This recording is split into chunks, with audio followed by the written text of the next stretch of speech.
Good afternoon, everybody. How are we doing today? Hope everybody is well on this Monday afternoon. Here we are again. Hope you had a great weekend. I took a break this weekend. Because I've been pumping out 2 videos a day and just really working hard, doing putting out words and things like that.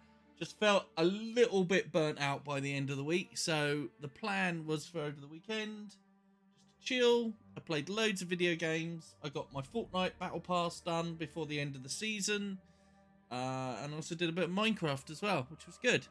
So that went well. So still feeling a bit sluggish today for some reason. Don't ask me why. Perhaps it's the weather. But today our plan is to write another chapter. So today, when we left off, basically, on Friday we did the chapter with introducing Lord Quentin. He was quite fun to write.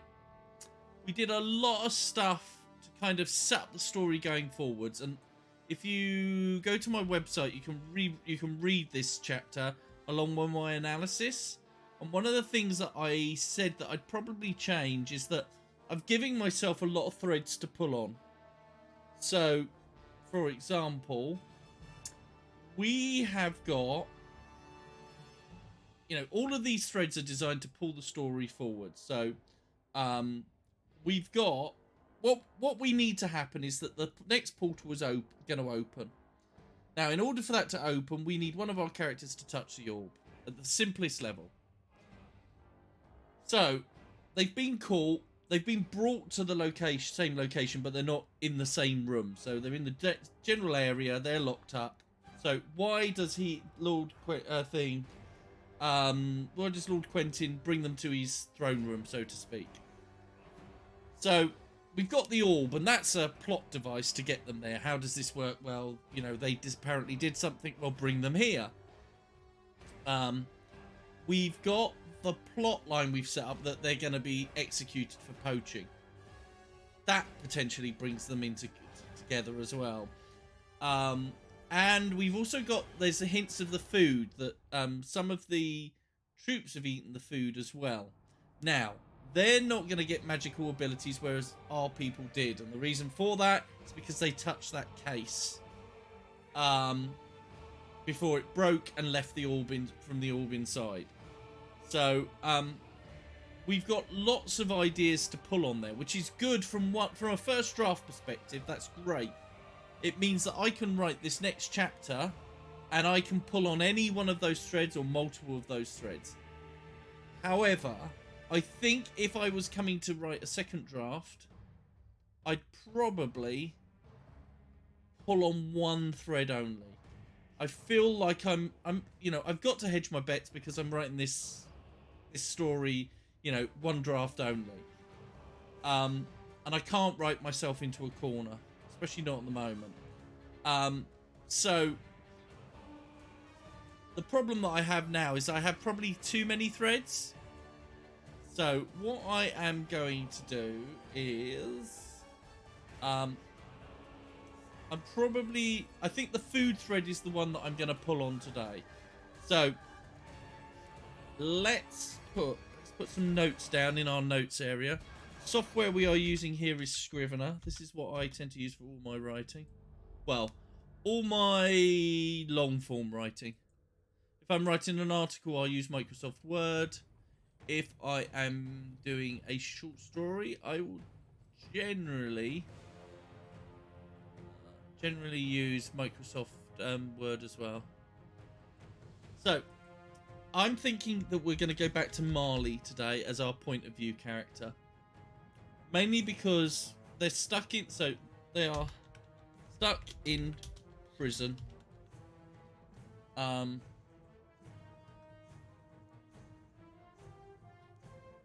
And they're going to need to discuss of how they're going to get out of this. So there was something we set up as well that normally they kind of get away with it, and this time, like, Quentin has said, no, not this time, we're going to just hang them all. So we need to establish that. I have an idea. As I thought, I don't know if this was originally going to be Freeman. I thought was that one of the characters, because they used to know all these characters and they became exiles. For a lot of the people within the estate, they know these people and they're friends with them, and they don't have the same beef that Quentin has. So I like the idea of a character who's both friend and not say foe, but threat. So I had the idea like the executioner, and maybe the executioner is also the doctor, because you're not killing that many people. But he's saying, look, just to let you know, mate, I've been told I'm going to hang you later. Oh no, that's terrible. Yeah, I know. Couldn't let us out. Oh, and if I did, probably get in a lot of trouble. I'd be joining you. I'm not going to risk that. That's kind of a little bit of a play. So I think I'm going to have something like that in there to fill out this this bit. I need to remember my character names. So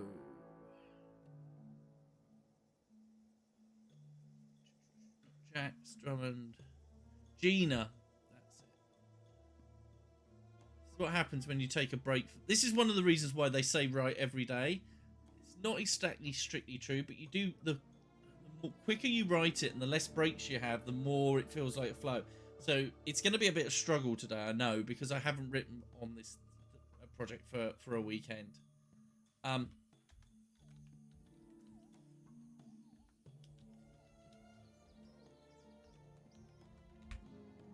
I've still not, because they all ate the food. So the idea is going to be is that Gina is going to start signs of mutation. We decided that the magic is this: you eat something and it mutates your body. Now, we haven't firmed that up. This is one of the scary parts, and I possibly don't want to kind of do too much of that now. So there's ways that we can take the mutation magic. Each character has one mutation, their own individual mutation. Think X-Men. Do you know what I mean? That kind of thing. Or it could be that each food has its own mutation. Now, dangers of that is thinking of especially the second one. The second one's useful because as a plot, as a writer, what I can do is just make sure that whatever mutation they get from the local food is what they need. Although, flipping that on its head, you can't make the mutation a MacGyver. What I mean by that, or MacGuffin. Whereby, oh, they're trapped in vines. Oh, look, if they eat the food, they get firepower. It makes for a bit of a soppy story. So, I am going to have to make a decision at some point very, very soon which way I take the mutation magic. And I'm not entirely sure what it is. I've also decided that the end of this gets summoned. So they're going to get summoned anyway. But, so I'll put in there link to last chapter. If you remember, in the last chapter, where is she? They were all carrying vast amounts of fruit. I'm stealing again. Bring her to me. Bring them all. So they were going to be summoned there anyway. So they were going to get summoned. But I'm going to add something in just to up the stakes. Because if you're reading it and last chapter said, oh, bring me to, bring them all to me. And this chapter ends with, whoa, we're going to be brought to you. Doesn't add anything. So I need to up the stakes a little bit in terms of plot. So I am going to have that soldiers are ill as well. So this is my little playground for today. Gina's not feeling well because she's starting to mutate. The reason for this is because she probably ate the most fruit. Again, am I playing into negative stereotypes of body shame? I'm not sure. Maybe. it's one of those things where you write it and then you review it and you think, oh god, I was such a dick when I wrote that. So I do need to.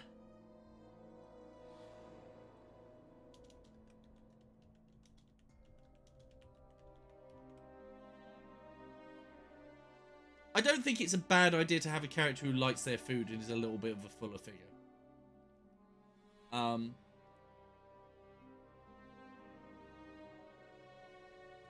As long as I can show him being more useful. The reason I chose Gina to be the first to mutate is because up until now, like Jax has got that comedy angle. That's where he's kind of proven useful. Marley's in charge. Red kind of feels like a quite level-headed character, you know. Drummond is kind of like the warrior, and Gina doesn't seem to have, you know, if you had to tick off your favourite characters, Gina's not bringing much to the page at the moment. So therefore, this is her time to shine. And I think it would be, I've got this idea where when the portal opens, something bad comes out. She can mutate and deal with it. And that would be quite funny because she's kind of an underrated character and then suddenly she's this big bad.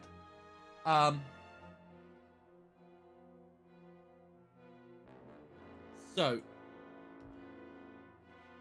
I think that is the rough plan. I am trying to not do too much in chapters because things that I've been finding is that as you may know, I write, I keep stats on all my writing. And I write about, normally, if I'm writing non-fiction, I do about 2,000 words an hour. If I'm doing non-fiction, it's about 1,500 words an hour. If I'm doing this live stream, I'm doing about 750 an hour. And that's okay, because we stop, we chat, that's fine. That's the idea of this. You have got questions, you just ask them.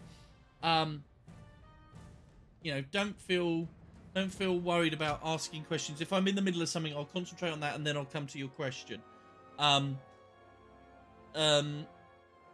But yeah, so I only do sometimes. So I don't want these chapters to do too much. They are quite short. If I was writing a novel, I'd probably expand them a little bit. But the whole kind of format of this story is that we swap between characters a lot. And the reason for that is we can have short chapters and it fits this format of doing it in a live stream. It also allows me that if I don't go too deep on anything, that I could get myself stuck. I'm constantly swapping in and out. And that buys me, you know, even if it's like an extra day or two before we return to that character, it gives me a little bit more thinking time of how to get out of the problems that I maybe create for myself. So let's start off.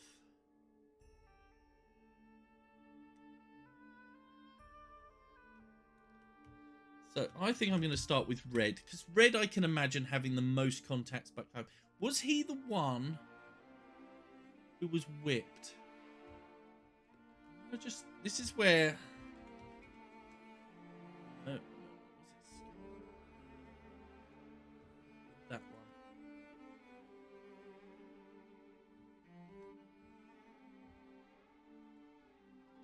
Yeah, Red, here we go. This is back in chapter 2. So they started to be careful. Red got caught poaching the winter before last. And still had... Still had. Here we go. See, we're going back to stuff and we're finding errors that we...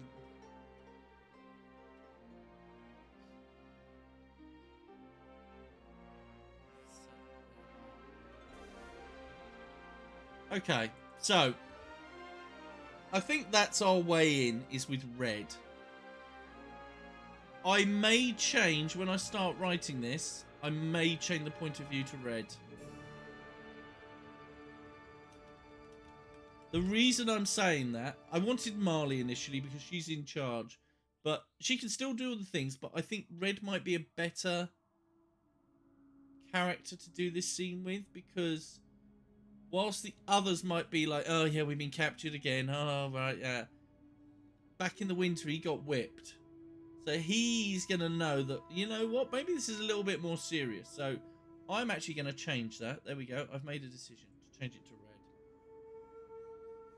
And sometimes this is something you would write, as you can write a scene from one point of character's view, and then realise you maybe should have done it from another's. Sometimes it's easy. Another thing I have learnt about writing is editing used to really, really scare me, because I was like, oh God, I thought editing was about, I need to sit down and completely rewrite this chapter. And you discovered how easy it is to change something. You know, if you need to change the subject of the character of the point of view character, it's a lot easier than you might initially think. It's a bit of work, but it's not too bad. I've made some major changes to stories, and it's just like actually all I needed to do was actually just change a couple of sentences.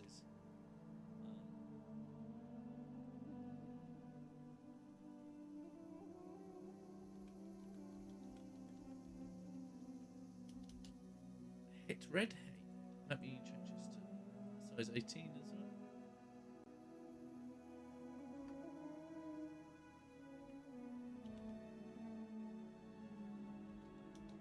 Need another name, Scottish name. I don't want Muck, Joan. Jock is way too Scottish. Just too. Andrews.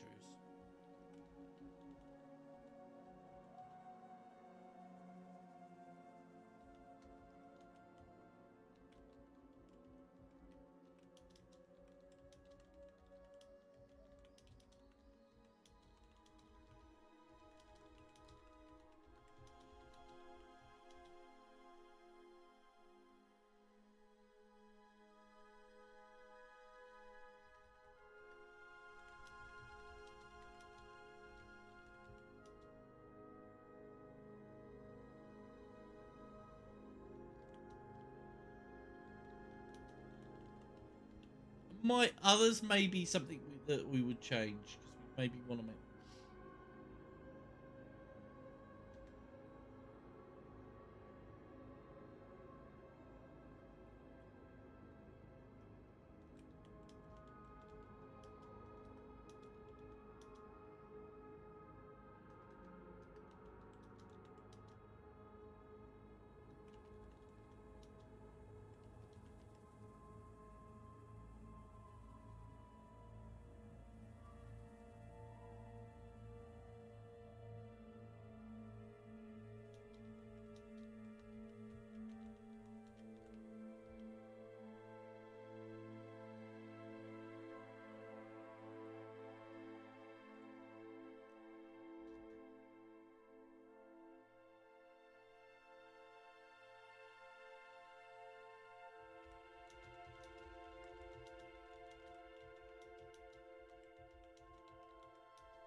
Not sure I like that sentence, but I'll think.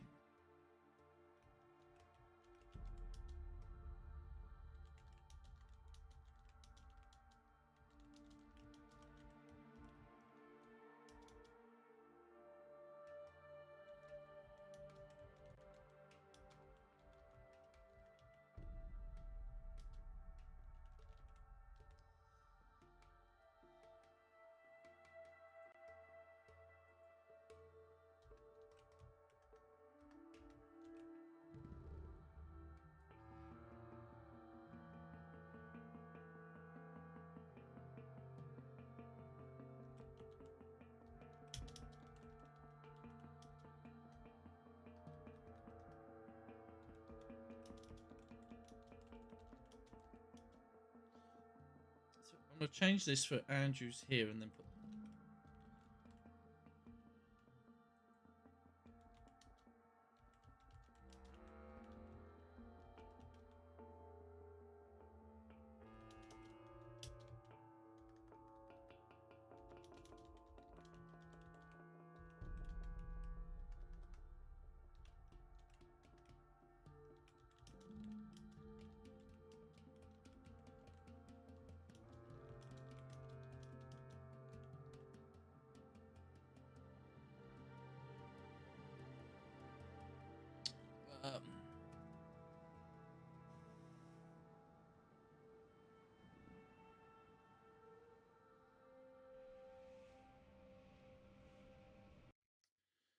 Right, don't like this sentence because Red had known Andrews since he was a boy. Does that mean Andrews was a boy or since Red was a boy?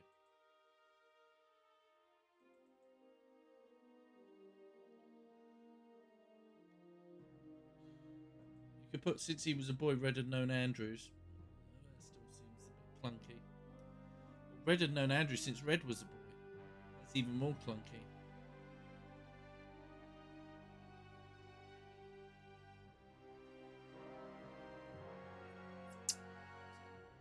I don't know.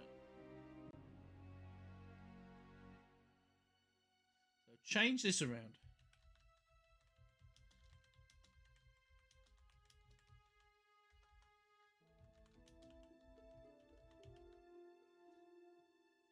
We can now get rid of this because we're gonna mention that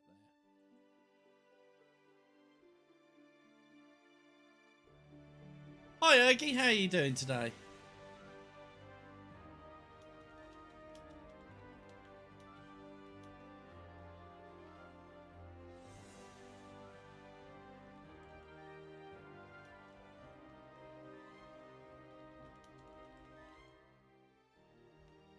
Me, not too bad. Little bit.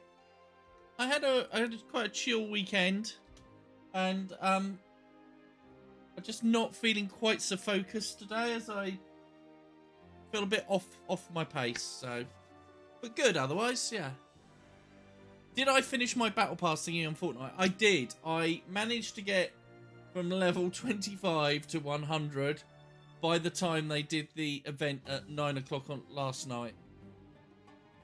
So that was good, but it was quite a busy, literally took me all day Saturday and a bit of Sunday. Yeah, cool. I honestly don't know. The new season started today and I did have a look on it this morning and I'm like, do you know what? I'm not sure. I used to play it because my friends and he used to have his nephew come over and stay over, and we used to have to entertain the kid. I mean, he was 7, 8, 9 at the time. I forget how old. And of course, like any kid that age, massive into Fortnite. So we started playing it just to keep him entertained. And then we kept playing it, and now my friend's dropped out because he never gets to complete the battle pass, and I've had to complete it for him a couple of times. So this may be my last season. I don't know. We'll see. I'd already paid for this season's battle pass, so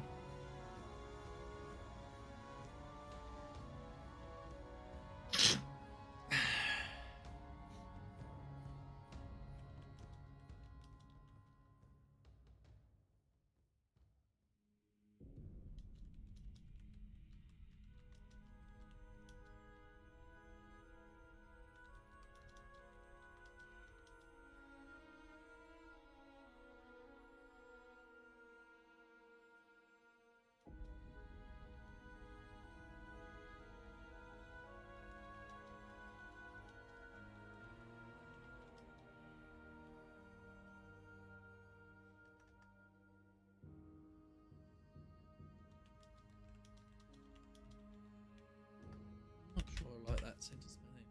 If people are dropping out, it's always a mere to continue. Yeah, I know. Yeah. The old man was balding with just a ring of grey hair. Just a ring of grey hair. Don't need that rest. I can take that out. Cut.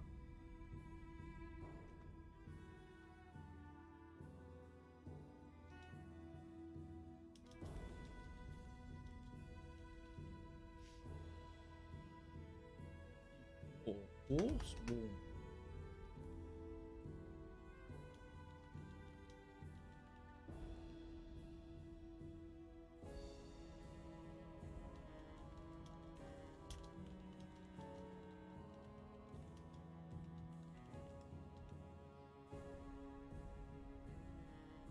Yeah, I mean, it's fun. I also played some Minecraft at the weekend, which was good.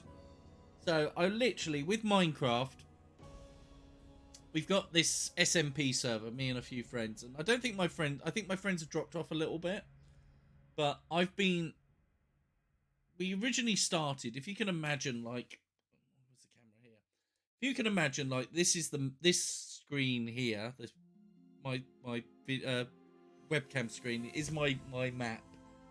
So what we originally did was, me and my brother, we said, right, there was a river that kind of went down the middle with a like a little village. So we kind of said, well, let's like at the center of our world, and you take one side, I take the other side. So that's what we started, and a few other friends said, oh yeah, I'd like to join in as well. So what we did was, we still had that river, but we also kind of divided it that way as well. So the village is in the center and it's all into quarters. And then the whole idea of like it is that basically everybody has their own quarter. I'm looking at the screen here trying to do this properly. Has their own quarter, and then they can build whatever they like. And because the original idea I wanted to do on Minecraft was that I wanted to have a spawn point for every person who took part, so that they were on like the same X or Y axis, but were like 200 kilometers apart.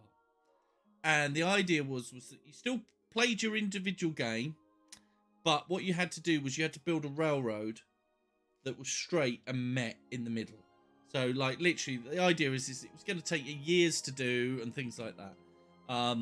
But the idea being that once the railroads had connected and you got to travel and actually see what they were doing, they would have built some really fantastic things. But we couldn't do that. So we got our little center village, and then we split off into our different areas. And the problem was that one of these quarters that we'd split up was all mountains. And the friend who was in there was like, look, I can't really build anything without like massively excavating everything. There's just nothing, no flat areas. So my brother said, oh, I'll tell you what, I've got unlimited, these quarters go off almost pretty much to infinity. So I'll travel, like, we've built roads and railroads. I'll travel like a couple of kilometers up the road, and I'll build up here. So he's done that, and it's made me think, oh, I should sort of space out and things like that. So at the weekend, I literally was trying to find like the best place to set up my big city that I want to build over the next months and years and all that. And I literally, it needed to be on the water. It needed to be relatively flat. It needed to be near a village, and obviously it needed to be on the road or rail lines, the road and rail lines that I'm kind of building. And literally, I was like, oh, I'm just looking for perfection, which I'm never going to find. But I did manage to find a place in the end, but I've literally had to build a road and a railroad like 20 kilometers. So, going to be starting on that possibly tonight, building a dock. So, anyway, so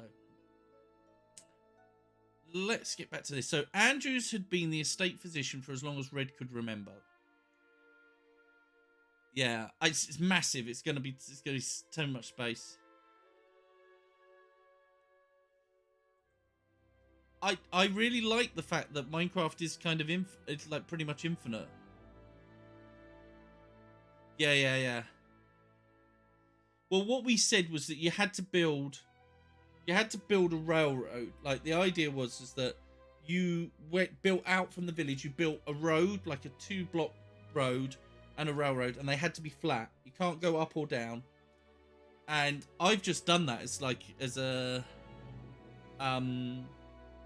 exploration exercise so I don't get lost. So I've been building that, and as I say, I've travelled west, I think it is. I think the direction, like 20 kilometres. So but I found the spot, and now it's like, it's massive, and I'm going to build some docks. That's the first thing. And I keep watching like YouTube videos of people building those.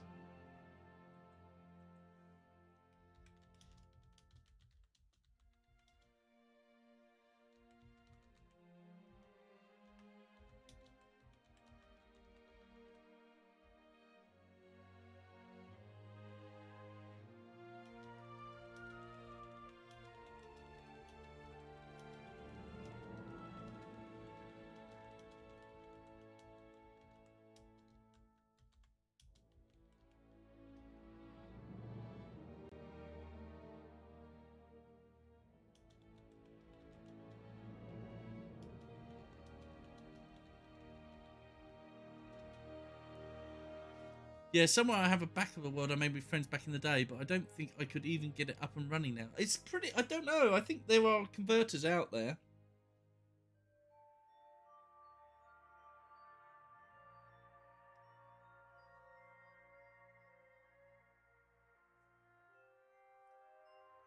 As I say, if my friends are kind of dropped off a little bit, it'll just mean like... What I kind of plan to do is like when I'm sat in front of the TV on like in the evening, it's literally just like the boring bits of like leveling stuff off or repeating things off. Yeah, but it was the beta, it wasn't even Microsoft known then. So it's probably the Java edition. You can, if you've bought it once, then you just, I think you need to do a little bit of work with your accounts. Because if it says, oh, you had an old Mojang account, you need to convert it to a Microsoft account and things like that. So you just do sort of a bit of a link up and then you've got it. So they still do two versions. So there's the Java version and the Microsoft version. The Java version you can play with other PC players and Mac, people on Macs. The Bedrock edition, which is kind of like the Xbox, you can only play with like PC and then consoles. And also tablets as well.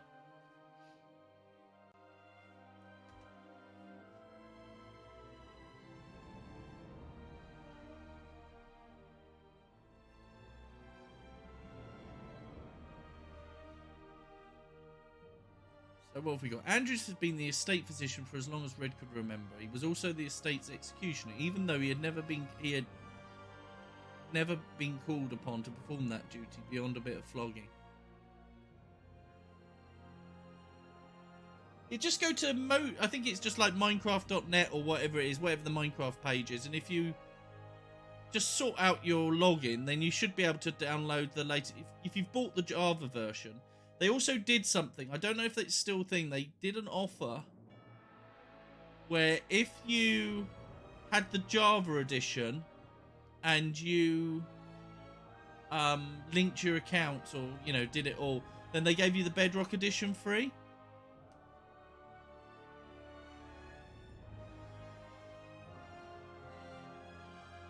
The thing I tell you what made me think was I watched a dev interview, and the dev interview was literally they're talking about like they've got their latest updates is caves and cliffs is the update, and it's a 2-part update because it's so huge. But the idea is basically they're increasing the sky and the depth of the ground and gonna have massive mountains in there. So that's the idea. And they're still playing with the seed generator. And they did this video where oh, it's so important, why it's important for our community. They're helping us test and they're giving us really good feedback. And here's some of the feedback we got from the community and that we've adopted. And, they were right about this and we were wrong and all this. And I was thinking, oh my God, this is so wholesome. And I was just like, you know what Warcraft used to be a little bit like that for me, where it was like that escape. But you always, for me, I enjoy playing with people, but if you have to do like a pug or something like that, it just quickly can become really toxic. So I just avoided those areas. And so I was just like, do you know what? Minecraft is just so chill. You know, it's almost like especially if you're just flattening a bit of ground, it's so repetitive. You just have something on the TV and it just feels relaxing. So,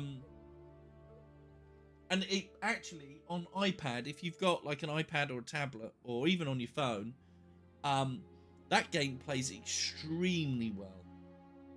So, I haven't done half the things on it. Yeah, it is. It's just very zen. And I think the community doesn't seem to be toxic. They seem to be really, even the videos I've watched, even when they're like trolling each other a little bit, I'm sure there are, toxic elements, but it just seems a lot nicer. Yeah, might have to dig up my tablet. Yeah. So literally what I did was I found this area, like as I'm building my road, there's this bit where you kind of come out of a forest and there's a little village, and then there is it all turns to like snow and ice, and then it's really flat. And my road and rail, because they stay flat and the ground rose up, they just as it changes to snow, they kind of go into the side of into the ground for a little while and then sort of emerge a little bit. And I was thinking, oh, imagine as you came out of the forest, you just saw like this huge great wall that kind of you're entering the snowy areas, a bit like Game of Thrones, or Ice Crown Citadel and things like that. So literally I found a design online which was really easy to repeat, and most of it, just to do the basics, it's like, just literally put these blocks down and go up to the same level. And I sit there on my, if the TV's on and it's just chill thing, I literally just sit there on the tablet, just literally putting these blocks up, and it's so repetitive. And it doesn't take any skill. And then I'll go back a little bit later on the PC and just put like the details on and things like that. But the bulk of the work, which is just placing the bricks, I just do that on the tablet. It's fairly easy. I mean, I have done it. I have gone mining in with the iPad edition and things like that. But yeah, I just use it for like, if I'm clearing a bit of an area off and just need to kind of flatten something off.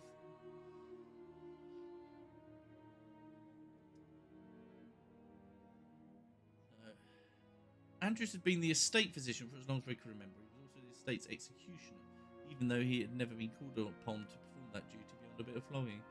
The old man was bald with just a ring of grey hair. He wore small round glasses that caused him to constantly squint. I feel like he needs one. Cool. Caused him to constantly squint.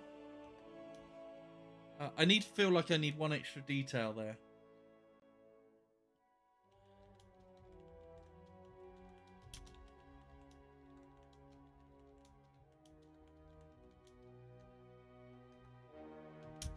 I'm not going to say a cow or a horse, so I'm just going to put a yak, just to kind of... The idea behind it is like... If you think what a yak, like a Highland cow, I'm going with the kind of Scottish vibe, so I want that kind of look, but instead I'm going to go with a yak, just to make it a little bit different. It just gives your world a little bit of kind of colour. So, imagine I'd written... I was going to write where...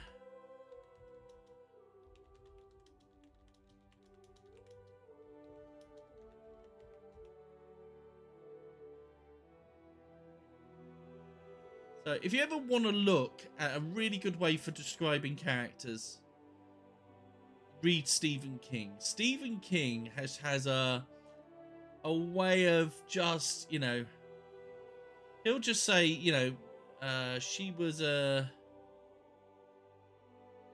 opinionated coupon collecting Raiders fan or something like that. Yeah, he does brilliant description. Honestly, character description. He just has a way of kind of like giving you these like 3 points. He'll just say, and they'll just put it in one line and you ultimately have this brilliant picture of the character, because they kind of just pick at things that you may know to anchor you, you know, kind of, it's almost like this character exists in this space, so I'm just going to give you the goal, the post, or to outline it, and you can kind of fill in the rest. Yeah, he's really good at things like that. So that's just why I'm kind of going for 3 areas. But what I originally was going to put was he wore small round glasses that caused him to constantly squint and walked with a limp from where a horse kicked him when he was young. Yeah, okay. But then let's try, if we change it to a yak, just gives a little bit of world building, just makes that a little bit more, just gives it a little bit more flavour. But yeah, Stephen King could do that in like 1 sentence. But I am not Stephen King, unfortunately. Ah, the old man.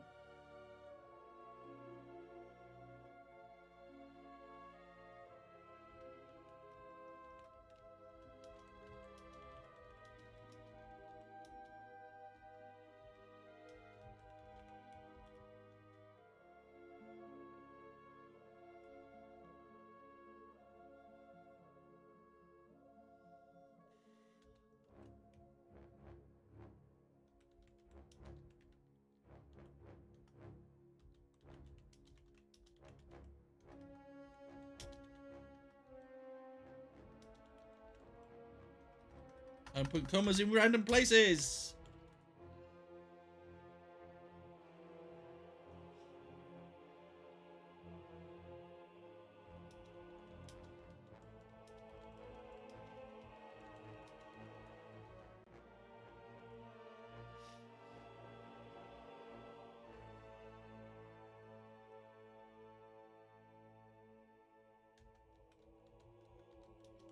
So I'm thinking of like things where there was discipline on boats, where the ship's doctor would kind of, you know, they'd whip you and then heal you up. So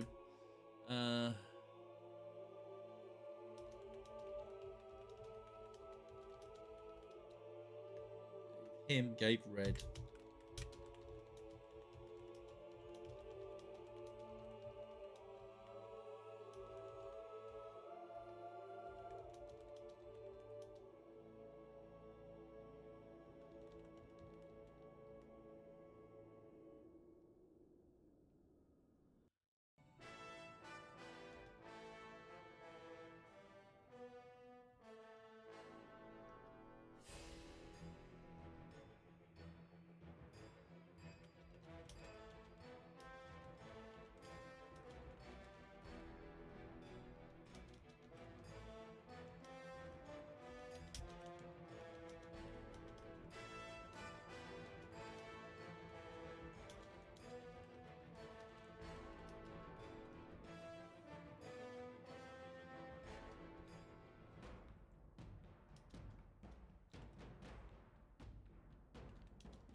Much of a drunk to give a damn about looking after those wounds.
So I'm just getting a little bit of conversation going between Andrews and Red, and it's really kind of trying to establish that, you know, both friend and threat, this bit we said here. Let's read what we've got so far. So, hey, Red, said Andrews. Andrews, Red replied with a nod from inside the confines of the cell he shared with the others. The cell at the Quentin estate was rudimentary. It was little more than a steel cage in one corner of the storage barn. Other than the odd poacher or drunken serf, the cell rarely got used. Red suspected that he'd been in it more than most. What they got you in for this time? Andrews asked. That, Red replied, is a long story. Andrews had been the estate physician for as long as Red could remember. He was also the estate's executioner, even though he had never been called upon to perform that duty beyond a bit of flogging.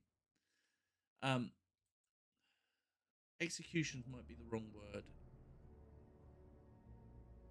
Disciplinarian?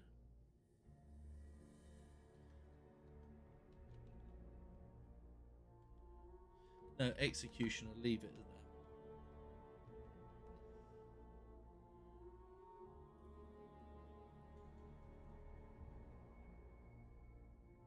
Yeah, an executioner's duties might include floggings. Even it's not execution, might not be murdering everybody. So that's fine. The old man was balding with just a ring of grey hair. He wore small round glasses that caused him to constantly squint and walk with a limp from where a yak kicked him when he was young. How's that back of yours doing? He asked. That ointment you gave me helped, but it's pretty scarred up. Strange that the person who gave Red those scars was also the person who tended to him afterwards.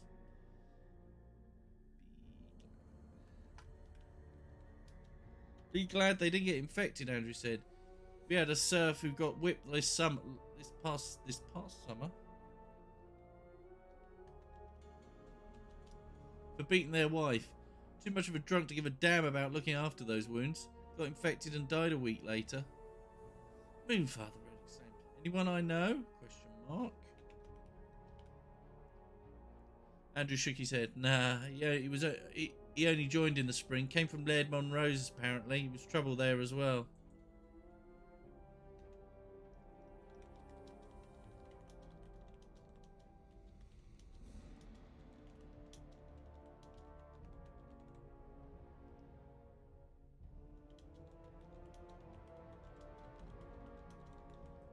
I put steel. Let's do iron.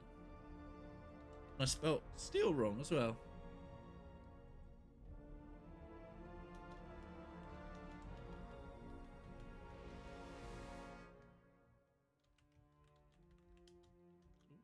All caps. Don't want that.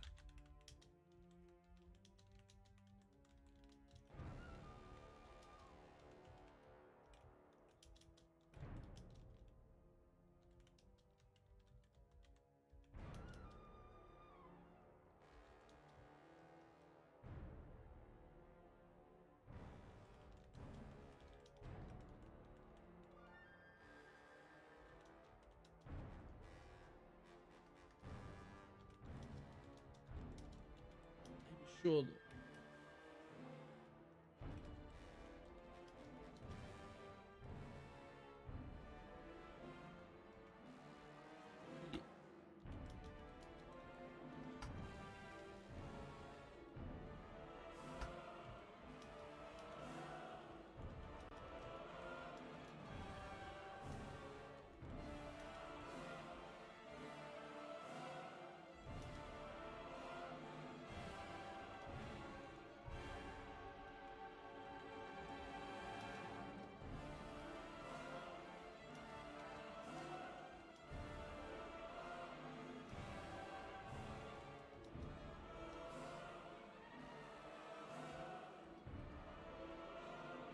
Fair or fair?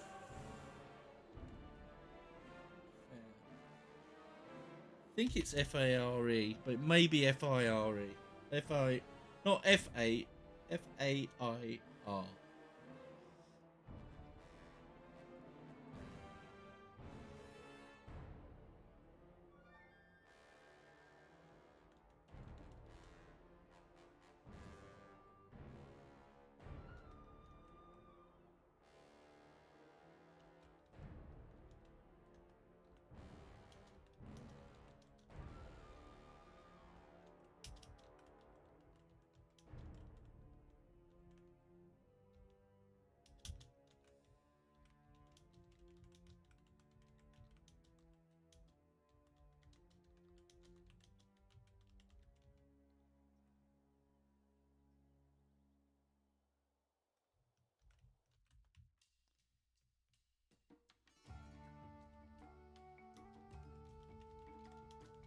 Red swallowed hard. Okay.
For all these faults, Quentin was largely a soft touch. Some of the northern lads would never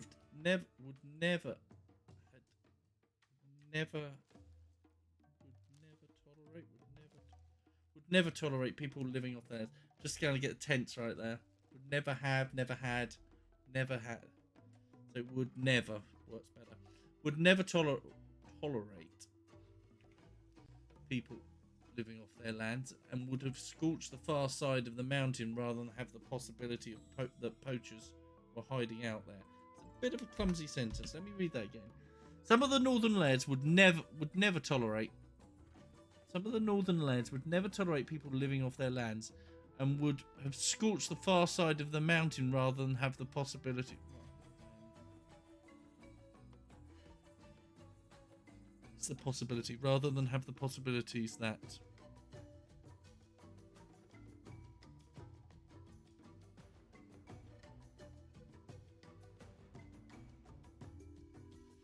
Scorched the far side.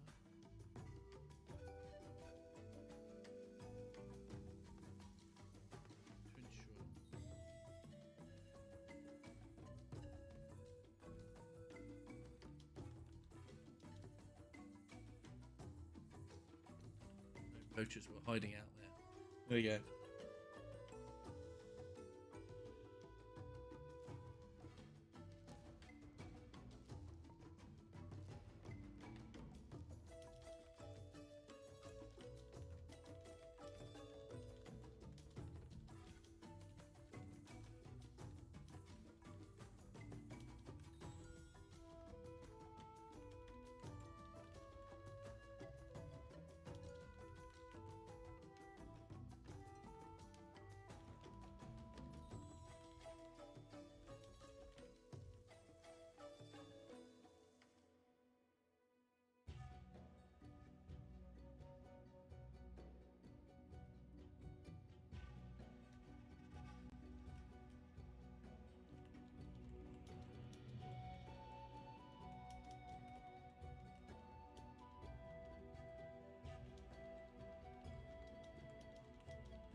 So, what am I thinking of right now? So, just so I'm going into this, right?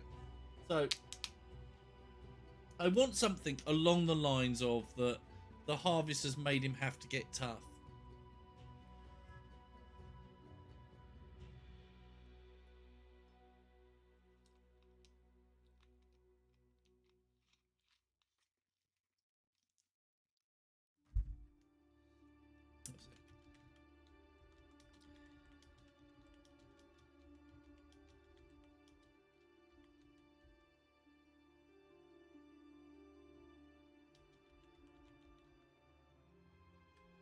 He's likely when he's going to.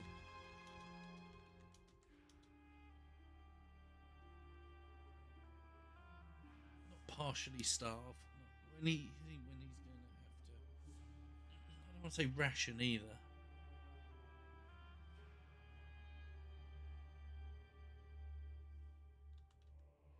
Put it in as well at the moment. I can't think of a better word.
This is the wrong phrase.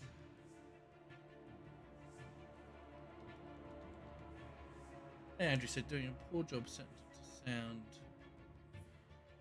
hopeful is probably better. Hey, said Andrew's doing a poor job to sound hopeful. You know how often he changes.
So I'm trying to establish that this time things are a little bit different.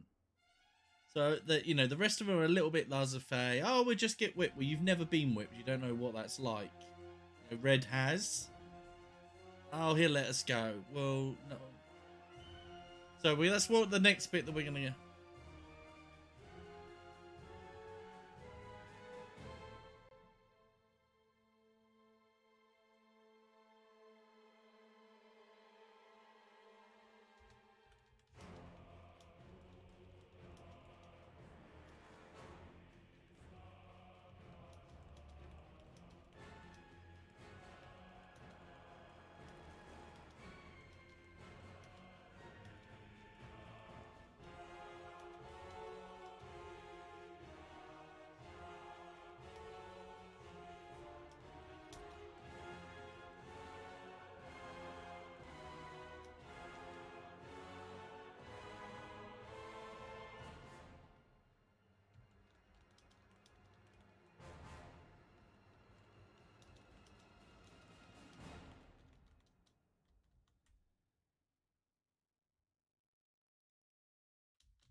Okay, so Red was tempted to ask Andrews to help them escape, but he knew that if Quentin was in the mood Andrews was reporting, it would be Andrews and not them hanging.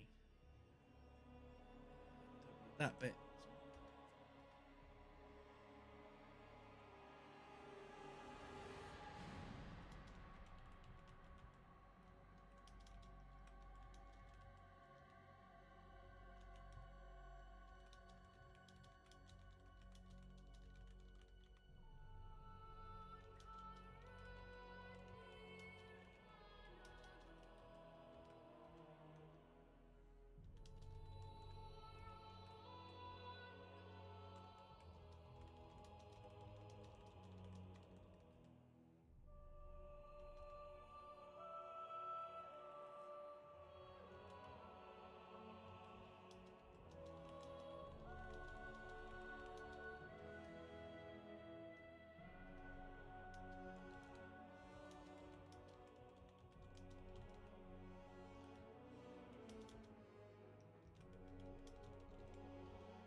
So Jax is going to be the least to understand this. So what's the escape route? Jax says, do we plead mercy once again and appeal to...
Fairness, Red thought about the scars burned into his back. They may have escaped Quentin's justice a few times over the years, but that had long been changing.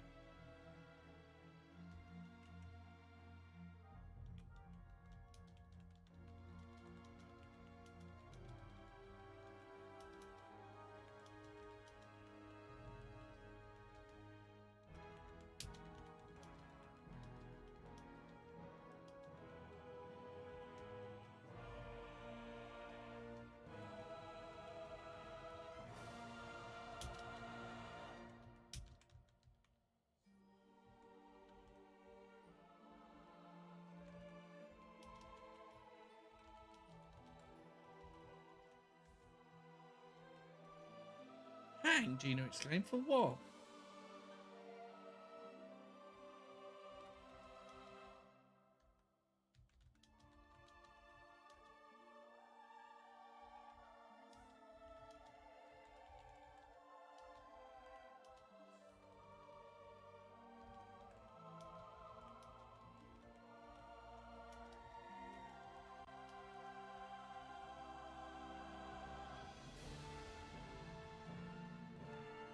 They did find us on his property. We'd laden with fruit, Marlies.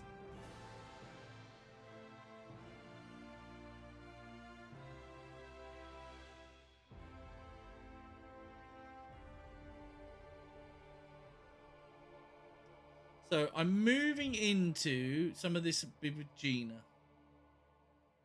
Okay. So we're stuck in the present, stuck in prison. We've got that. Character is both a friend and a threat. We've said that with Andrews. Increased threat from Quentin. We've got some of that. And then just we're doing onto the Gina bit.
I suppose it's happened sooner. He's always been considered weak and needing to make a show.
You do have a nice writing style, by the way. Oh, thank you, Eggy. That's very nice. Thank you, thank you. That's very good. Really appreciate that. I have to pick my own book. Well, Four Realms isn't in print at the moment because the publishers went under. So, hopefully, well, when I finish this latest book, there should be something.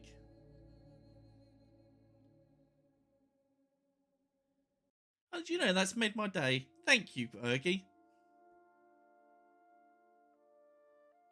It's always very difficult when you're writing, especially like as a writer, you're very self-conscious of what you write, putting stuff out there, and you kind of doubt yourself a lot. So, it does good. It's very helpful. I usually find that I hate my first drafts because I feel like I'm all over the place because I don't understand the story. You know, I'm finding as I go. So, I'm putting all these threads out there, and then I'm only, following the one. And I need to, prune those other ones off. And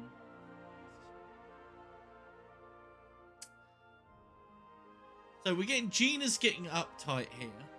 And Drummond is just kind of being this old, been living too easy for too long, girl. Marley has done a good job of keeping both you youngsters safe.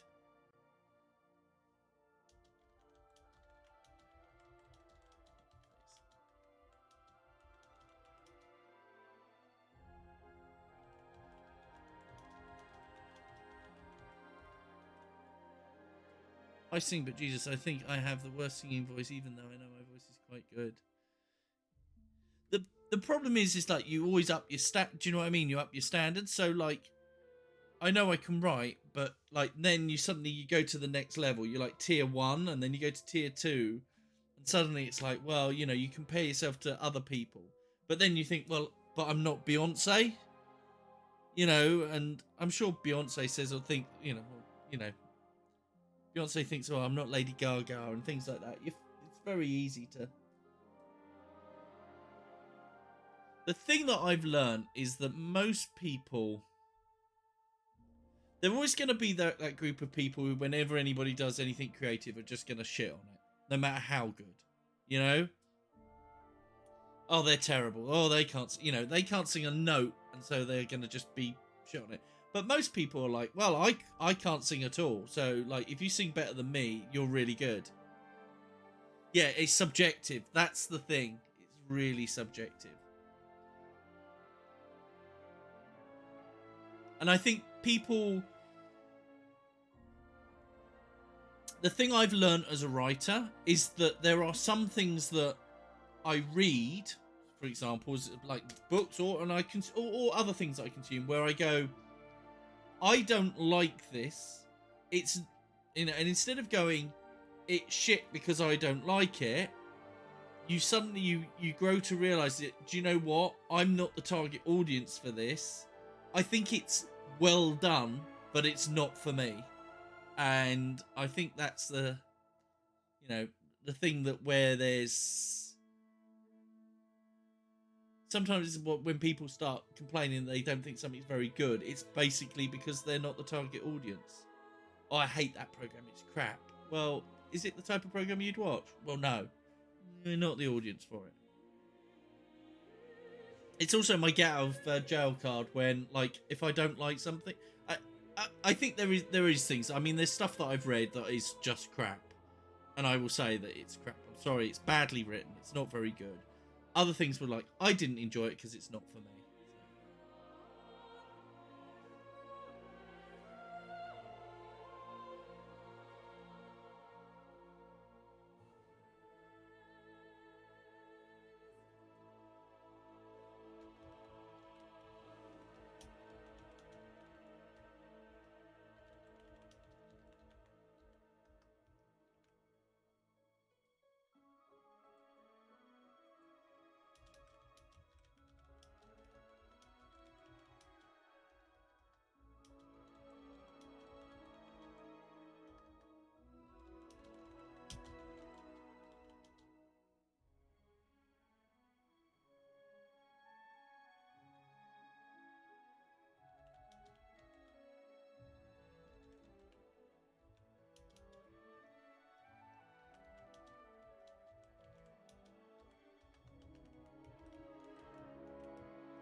I'm reading Malignant Summer by Tim Meyer at the moment. I haven't heard of that.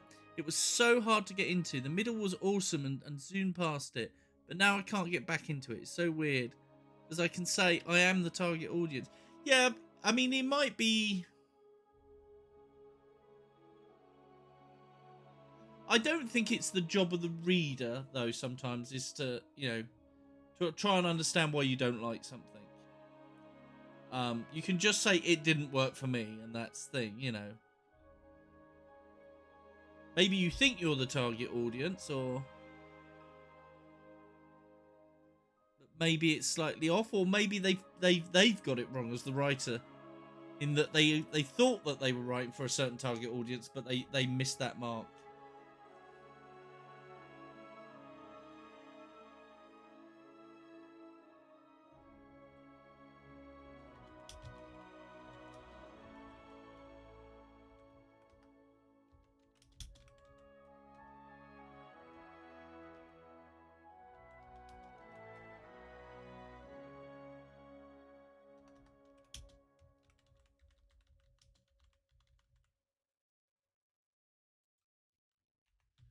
feels a bit all over the place, I guess.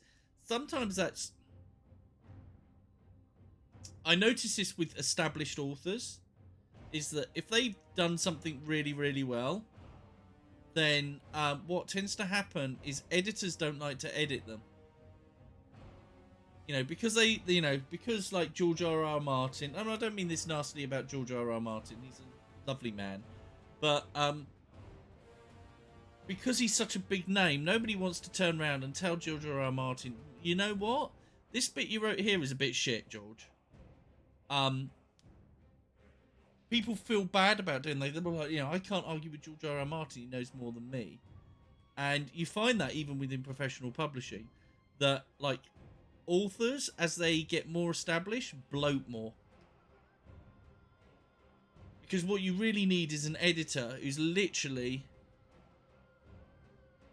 You think he would listen? I think George R.R. Martin, I've met him once. And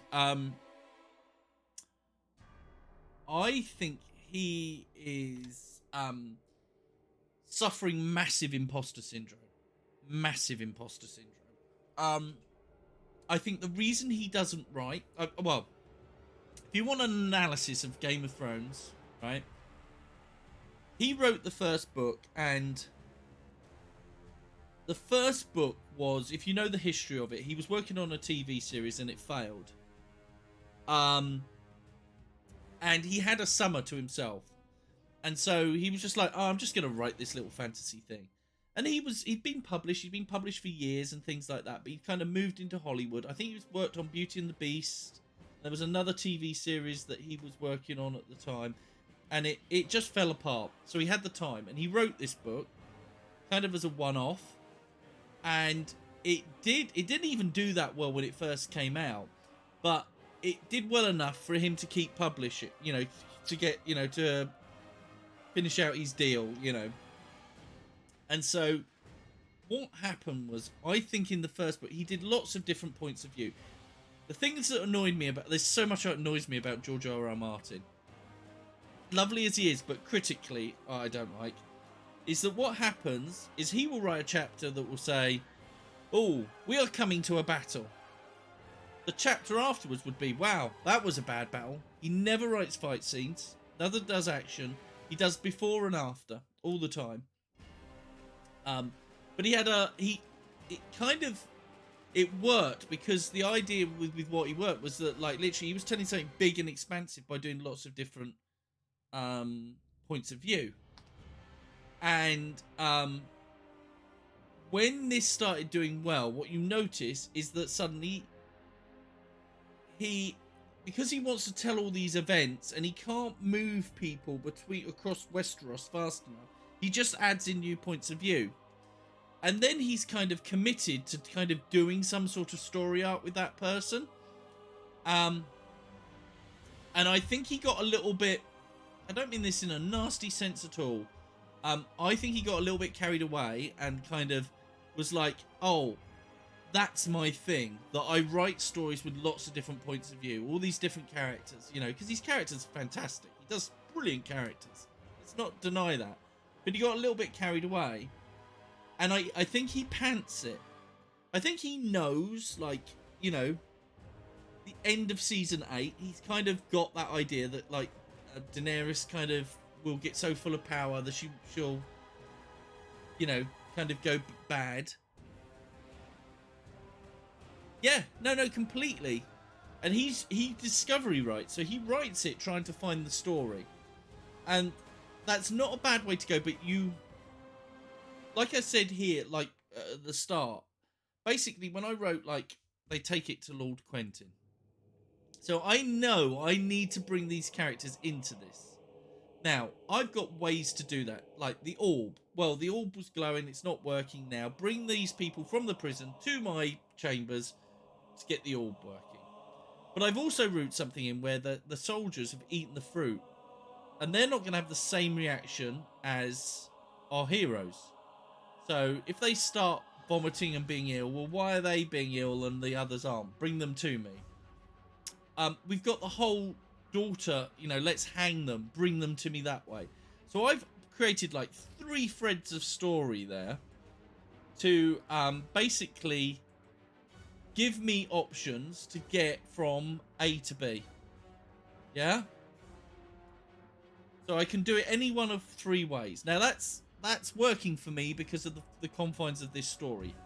However, the problem is what I should have done is in the editing, if you like, is like literally I will write one way I've got it and just kind of close down the other ways. What George R.R. Martin does is, oh, I've opened 3 story threads. I need to follow those story threads. So, you know, and I don't know how much he does. I don't know what his process is, but maybe he writes all that. I know there was one bit where there was something with Tyrion that he needed to be in another place in another time, and he literally stopped for months because he couldn't work out how to get a character from one scene to another scene in the time that he allowed. So he creates. So what he'll do is his normal get out clause is I'll create a new character to kind of tell this from. And that he's got to this stage where he now needs to start bringing those threads together. This is why I think a lot of people die in his stories. Because he's got so many characters, he's like, oh, I can't keep up with this. Subconsciously, he's like, I need to cut it down. Let's just kill that character off. That's the easy way. I'll go for the shock value.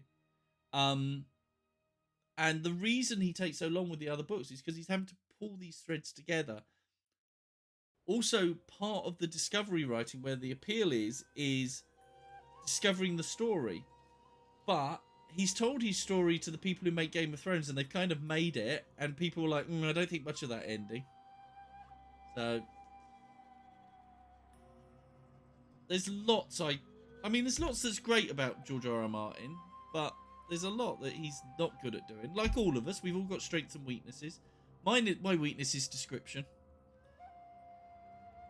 Because literally when we were describing Andrew's back here, I mean, he was, where was it? I can't do it like, literally I did that long, whereas Stephen King, you can do it in like 3 words. And I have to consciously do it.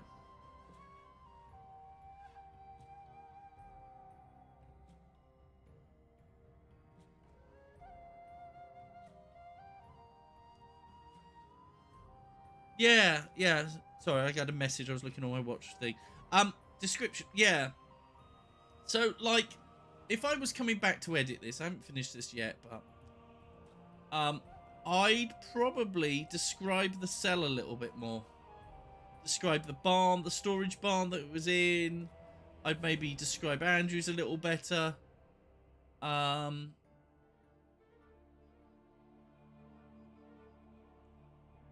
Yeah, I'm keeping it fairly light, but I can see bits where it doesn't need much, just the odd sentence or 2 here, just to think.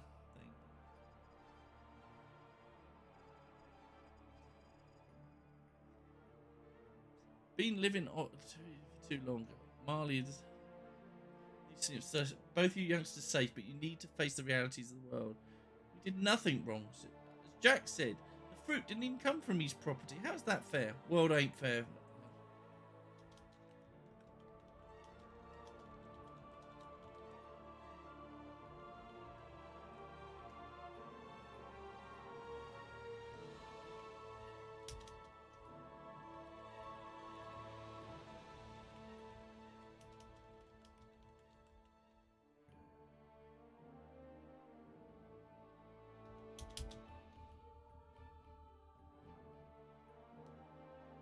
I'm gonna make some coffee. Be right back. Yep, sure, no problem. I'm gonna make another little bit of a spurt. I like these little interludes of talking because it gives me a chance to step away from the story and then come back. So that's really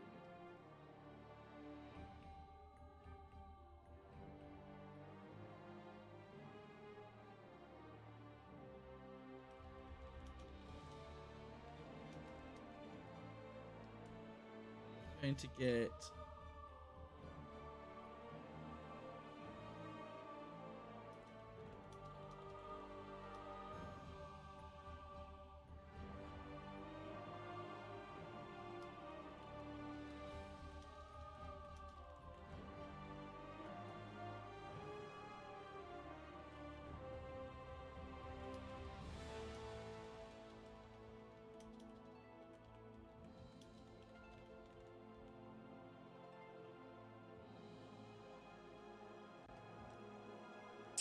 I don't feel well, Gina complained.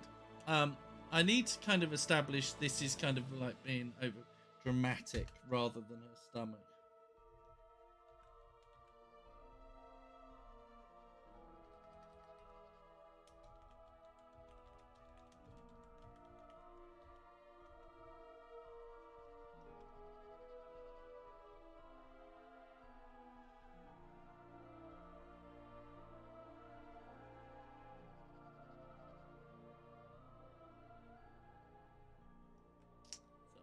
So I don't feel well drinking.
So there is got this little bit of tension between Drummond and Gina.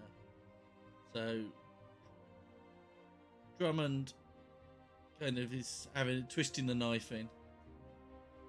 No wonder the amount of fruit you ate. That could have fed me for... I said enough, Marley barked.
Expulsion, risk,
hoping for.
Wondering whether I should put a Jack's misplaced joke.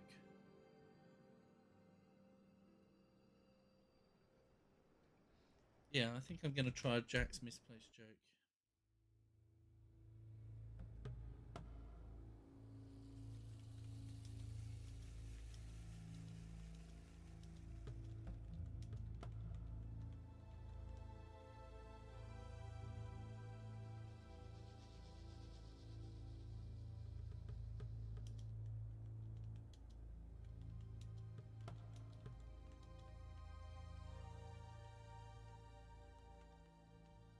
Yeah.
little bit of foreshadowing here.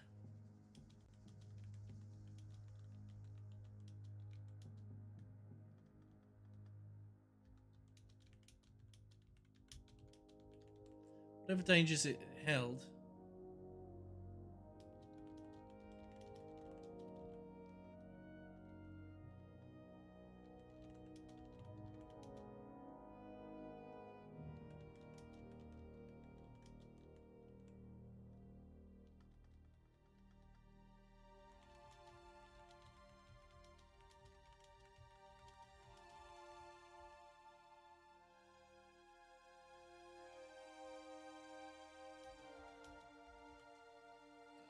So what I've done is, because there's a little bit of there's a lot of phrases going on, I've used ellipses to kind of break it up.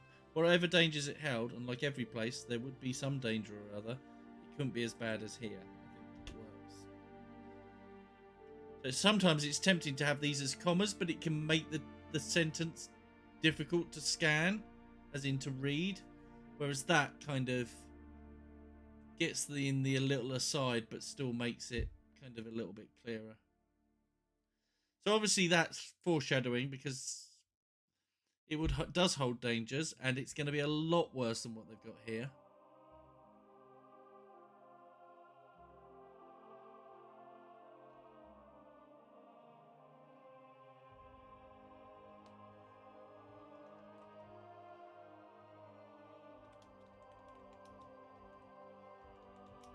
Now we're going to do a little bit more on Gina.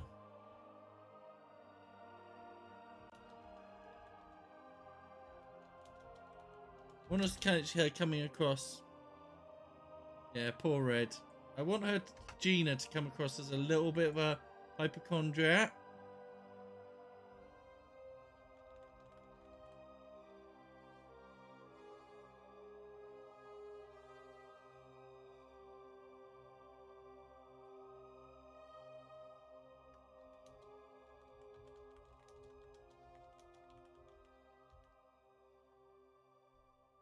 And it also, as I say, I want her to seem like a hypochondriac, but actually it's a mutation happened. I think I've got a lump. She complained, reaching for her back.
Could have at least left us the fruit joke, Sid.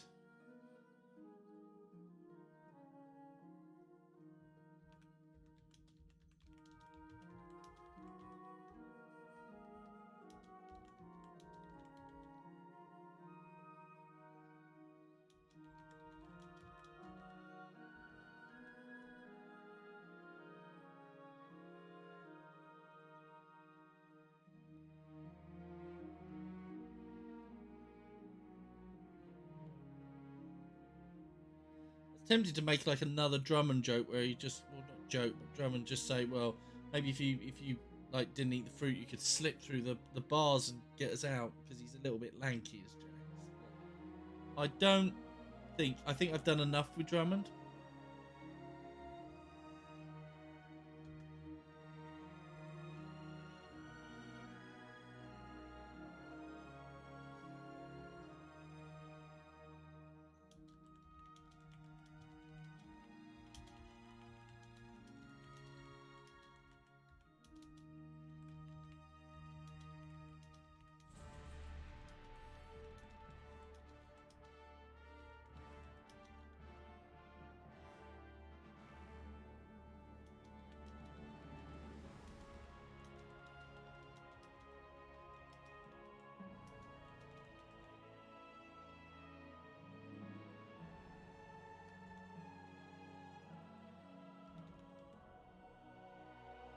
Red took them all in, perhaps for the last time. They'd been his family for these last few years, and he couldn't bear to lose a single one of them.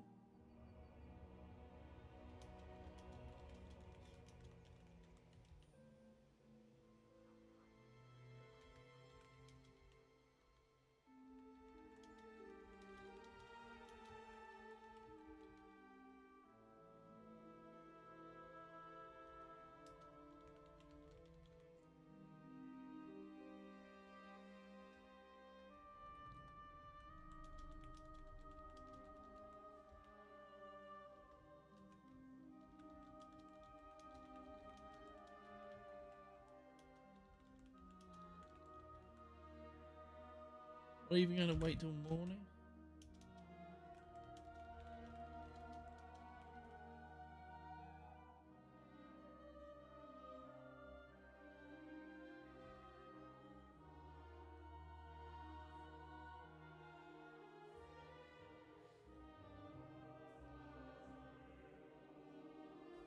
So, I want something there that kind of... I'm working towards the end of this chapter now.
Right, where I'm thinking, sorry, I'm thinking in my own head and I'm not thinking out loud.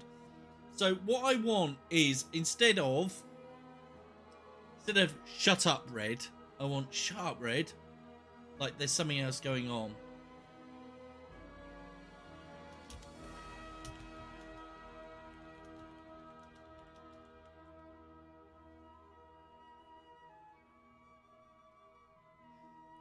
So as a reader, I honestly sometimes feel depressed when a story ends, like I don't want to finish it. Do you have that as a writer as well? Pretty much all writers kind of have it. So you know when... So that depression, just to kind of thing, just tie it up a little bit more, but you know that feeling when you're like the end of the book, it's not specifically the depression, but the feeling like you've just stepped off like a travel escalator.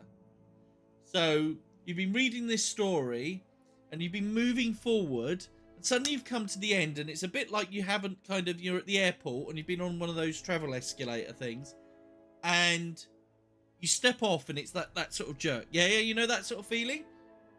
So as a reader, you know how you feel that a little bit, like that momentum stops, like reading, you know, this is getting good, and then you kind of like, you have that jerk and you suddenly feel that sort of emptiness, like you're like, oh, I've existed in this world for so long that I kind of don't know what to do with myself kind of thing. You feel a little bit that feeling.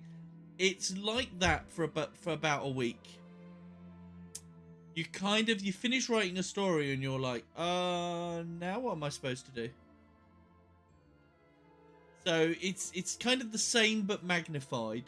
So yeah. Probably the reason it's magnified is because obviously reading a book, it's going to take you, I mean, depending, days, weeks, maybe months, but you've been with it for a shorter amount of time than it will have taken to write it. So, yeah, I do feel like a really depressed, but it's more like an emptiness depression rather than a sadness. I just feel like I'm not, I don't know what to do with myself. Yeah.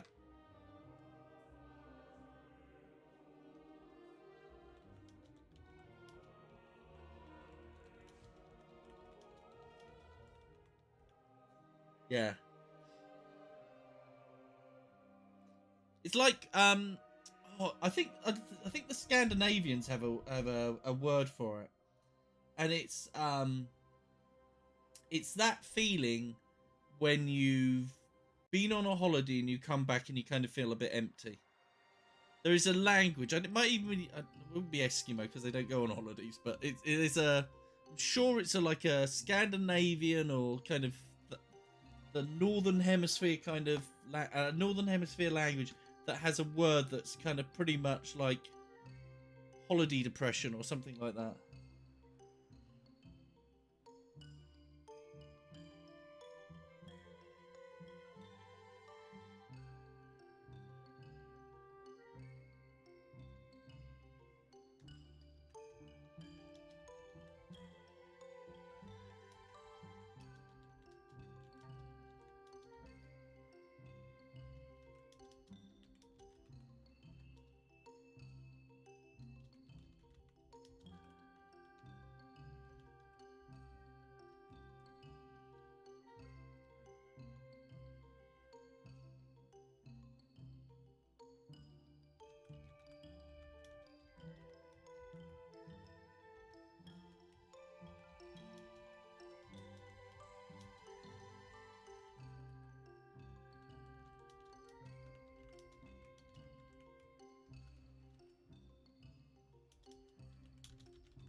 So going with the fruit angle. So this is kind of how we're going to end this chapter. So Freeman turns up. Basically says, he looked up to see Freeman at the cell door. Not even going to wait until morning, Red complained to him. At least give him one last night together with his friends. Shut up, Red, Freeman replied. There was something about his tone that suggested something was very, very wrong. I need you all to come with me, he said, adding, now. What's wrong? You ate that fruit we found you with, he asked. Red nodded. We all did. Why? All three of my men who tried it just died.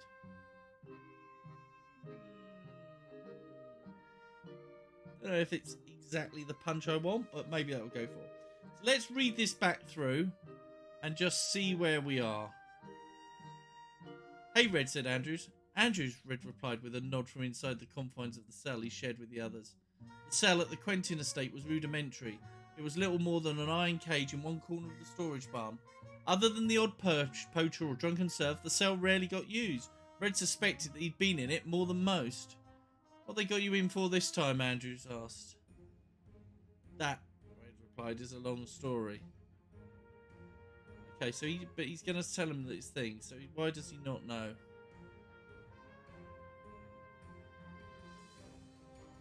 I'm going to add a little bit. They won't give me details. So he does know that they're in there.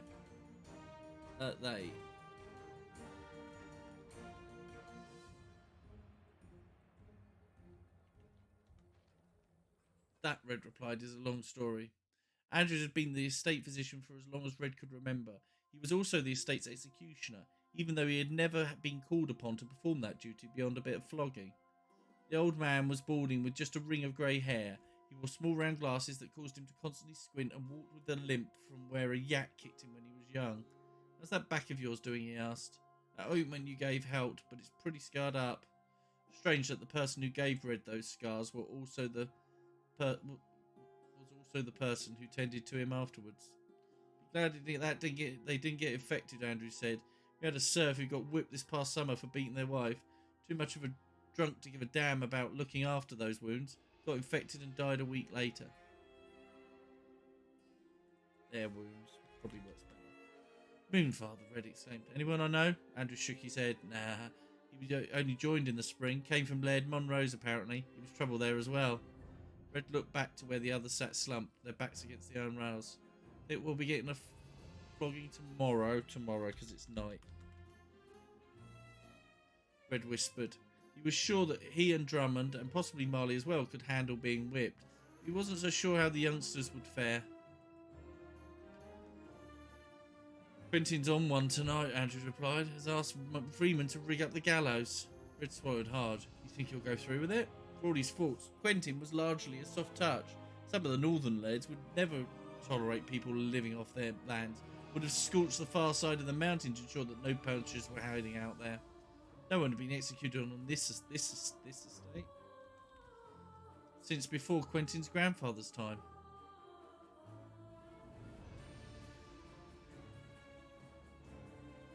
"Harvest was poor," Andrew said, pointing to the space in the usually overflowing barn. "Can't be seen as weak when he's going to have to ration supplies over the winter." Understandable, thought Red. It didn't bode well for them, though. "Hey," said Andrews, doing a poor job to sound hopeful. "You know how often he changes his mind." Red looked at this group. "You reckon he'll do one of us to make an example and then flog the others?"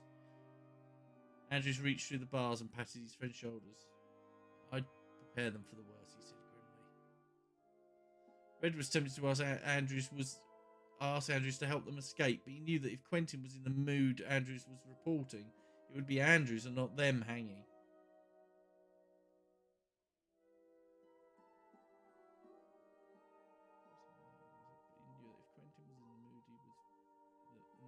Andrews was reporting, Andrews and them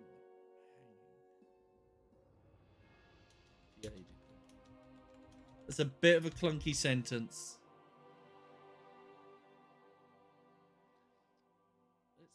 Even it up a little bit. But he knew that if Quentin was in the mood Andrews was reporting, it would be Andrews and not them hanging if he aided them. Works. "I understand," Red said. "I wish I could do something," Andrews said. "Sorry."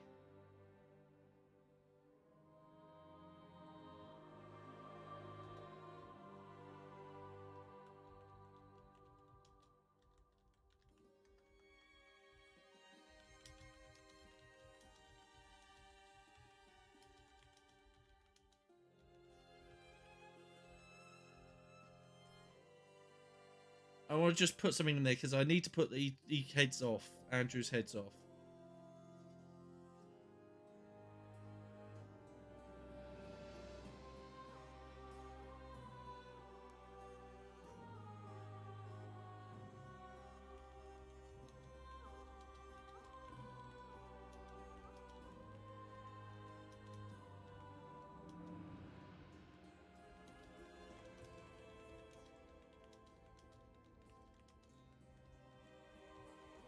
So I feel like at the moment he's doing a bit of a flip flop here. Because he's like, one point he's going, you know how often he changes his mind, but you need to prepare him for the worst. So I kind of like, hope he changes his mind, he said, doing a poor job of sounding optimistic. Red walked back to the group. Right, so we've had physically removed, this has got Andrews to kind of leave.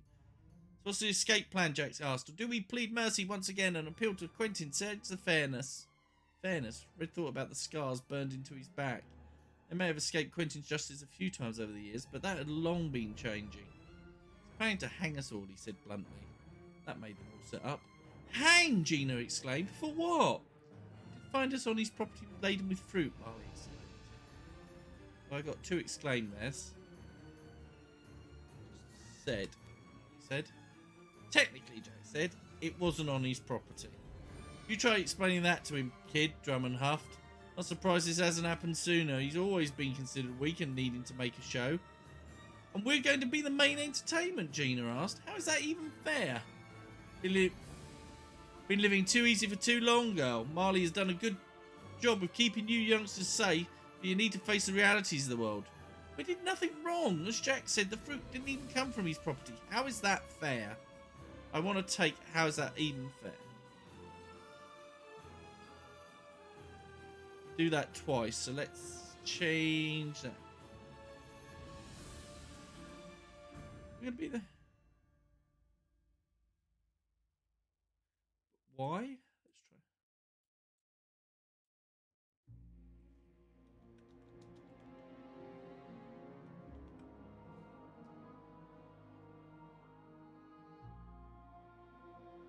Don't believe it. I don't think it needs it. I'm going to try it without it. Living too easy for too long. Marley has done a good job of keeping you both safe, but you need to face the realities of the world. You did nothing wrong. Jack said the fruit didn't even come from these property. How's that fair? World ain't fair. Sooner you learn that. Enough, said Marley. We're not going to get out of this by arguing with each other. I don't feel well, Gina complained, clutching her stomach. The girl could be over dramatic a lot of the time. But Red could hardly blame her for feeling sick at hearing she was likely to hang.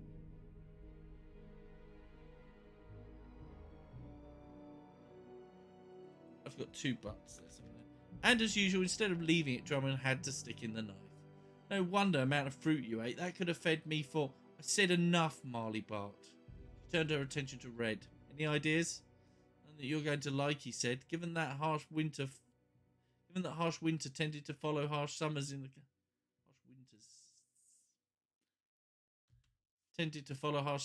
Clanlands, no serf would be willing to risk expulsion to set them free, whatever they offered. Not they had anything to offer. Their best options either laid in fighting their way out and hoping that one or two of them made it out before Quentin's guards cut them down, or Marley trying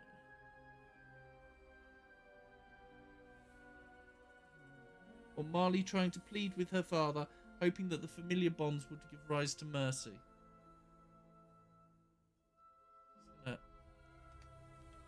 Semicolon just to speed it up a little bit.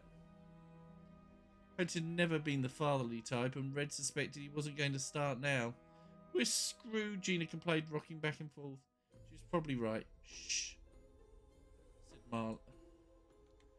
said Marley, trying to comfort the grief-stricken girl. Getting wound up will just make you more ill. Maybe if you let off one of your mega farts, we'll all die from inhalation instead, said Jax, trying to be funny, and failing. Jax, everyone said in unison. Or, he protested before mumbling to himself, better than hanging. Red sighed. To have discovered something so wondrous, and then never be able to fully appreciate it.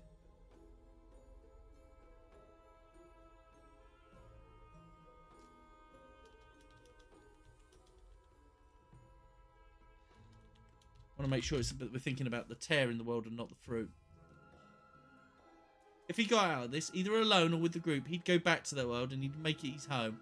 Whatever dangers it held, and like every place, there would always be some danger or other. It couldn't be as bad as here. I think I've got a lump, Gina complained, reaching for her back. Drummond just sighed. At least if I get hanged tomorrow,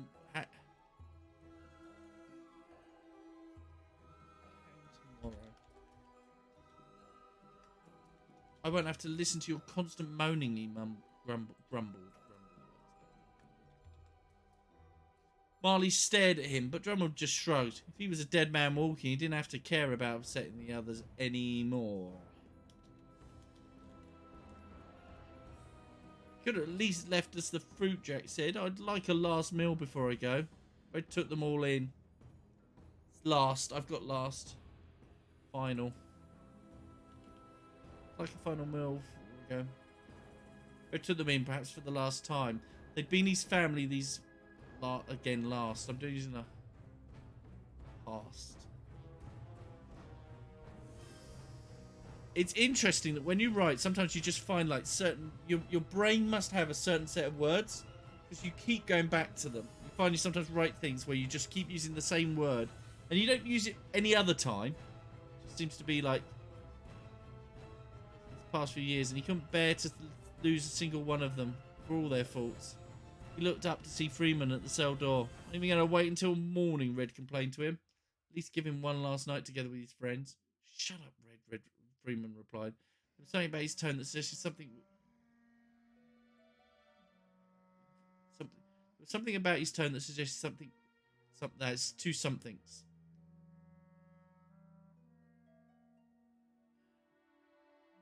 There was something about his tone that suggested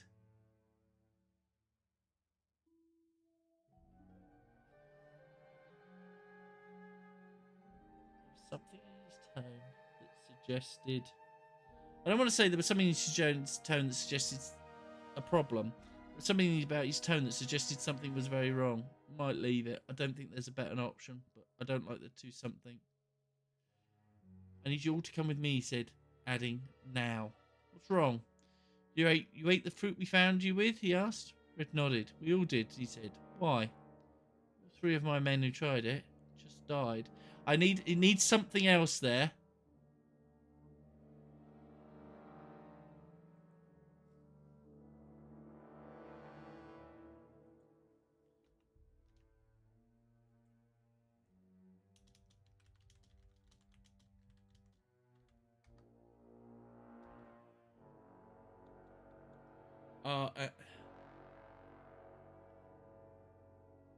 Yeah, I wrote blogs for work. Yeah, I do a blog every day. But all three of my men who tried it just died.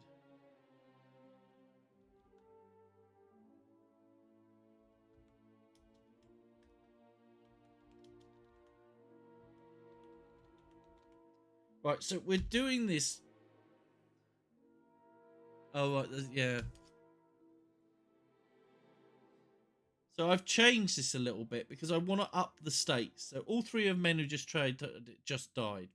Okay, that's it. That's interesting. That maybe carries on. But I need to up it a little bit. So it's like all three of my men who just tried it just died, and in the most horrific way imaginable. Now, keep in mind that Gina has basically been complaining about stomachache. So it's kind of upping the stakes. It's like not only is she going to die, but also in a horrific way. So we're just kind of ramping it up a little bit to get people to go to the next chapter. So I think that is where we're going to leave the story today. So tomorrow, let's just do, before we go, let's just do the next thing. So yeah, cliffhangers. And I'm not being funny, because of this project, you can wear people out on cliffhangers. But they very much, story has got to be a bit like a roller coaster. It's got to go up and it's got to go down. This, because of the nature of the project, is very much every chapter's kind of got to go up. Which is a bit unusual, because in the course of a novel, it'd be a bit like ending everything in a question. But why would they want this? Well, it would get on your nerves after a bit. So, so the next chapter, so they've got to be thinking. So the next chapter has got to be,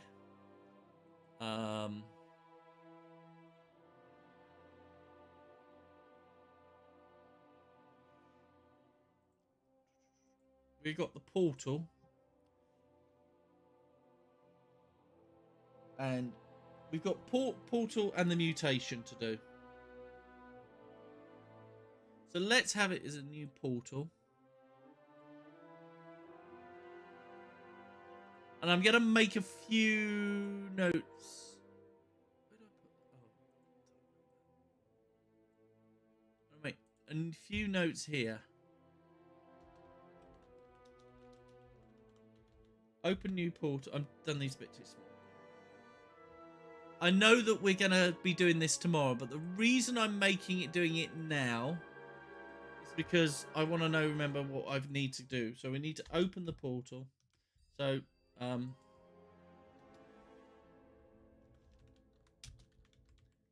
I think the POV is Gina tomorrow. Because it's all about so I say Splat Scene. Basically, I'm nodding here when you explain things, but you can't see that. Do you know, all through the pandemic, I've been smiling at people while wearing a mask. And then wondering why they've looked at me weird. So, we've got the Splat Scene. So, we've basically, it's the aftermath of the soldiers and what's happened to them and how horrific that is. We have got to have the opening of the new portal. We've got to have Gina's mutation. And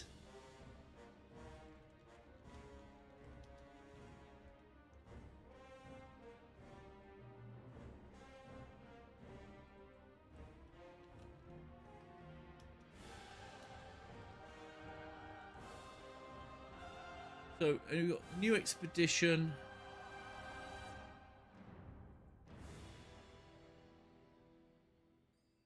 And then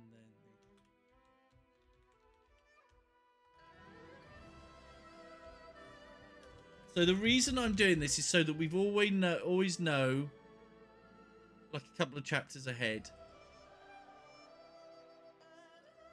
So what we're gonna have tomorrow, I've just written this. And we may add, this may get split up. There may be a lot here. It may end in the mutation and then something comes out is the next thing. And then we got a new expedition to find the riches. And then Professor Brennan's got to start warning them.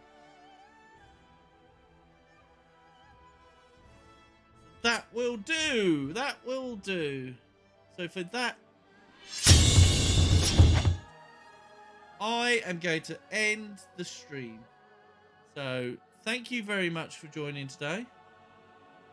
Got quite a bit done today. The characters are feeling a little bit easier now. They're starting to get a sense of themselves, which makes them a little bit easier to write. The trick is now is that, as you can see, I'm starting to make notes forward. Just because that's going to make things easier for myself. Just so I don't have to go back. So I need to know. I know literally what the next scene's going to be.